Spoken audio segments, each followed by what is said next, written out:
are you doing this weekend? Let's grab a plane out of here. Go up to the NYC, baby. It's crazy, but let's go. Bună, sunt Carmen. În videoul de azi voi vorbi despre Adidas și Alpi. Aceasta în contextul în care zilele trecute mi-am achiziționat o pereche de Converse Alpi. Adidas și Alpi sunt pantofii clasici pe care îi poți integra în diferite outfit-uri și care merg la diferite stiluri vestimentare. Fiind foarte versatil, pot constitui un instrument de styling, indiferent de ocazia pentru care te îmbraci, pentru că Adidas și Alpi conferă un aspect plăcut și îngrijit. Prima încălțăminte sportivă se consideră că a apărut în Anglia în 1850, dar istoria lor a evoluat în America după inventarea cauciucului. În anul 1920, actuala firmă Converse, în colaborare cu un basketbalist, va scoate pe piață prima încălțăminte sportivă din pânză cu talpă de cauciuc.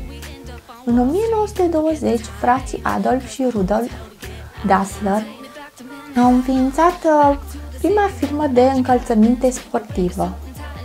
În anul 1940, cei doi frați se ceartă și astfel firma se divide în două mari firme, Adidas și Puma.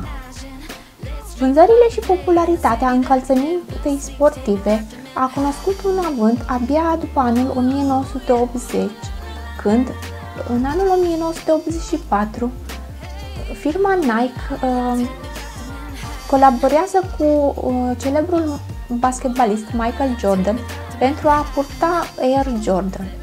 Adidas și Air Jordan sunt cei mai faimoși și cei mai bine vânduți din toate timpurile. Un aspect de care trebuie să țineți cont când alegeți să purtați Adidas și Alpi este vremea de afară. Ar fi indicat să nu ieșiți cu ei atunci când plouă sau este noroi pe jos. În continuarea videoului vă voi prezenta 3 idei de ținute în care am integrat eu Adidas și tocmai achiziționați.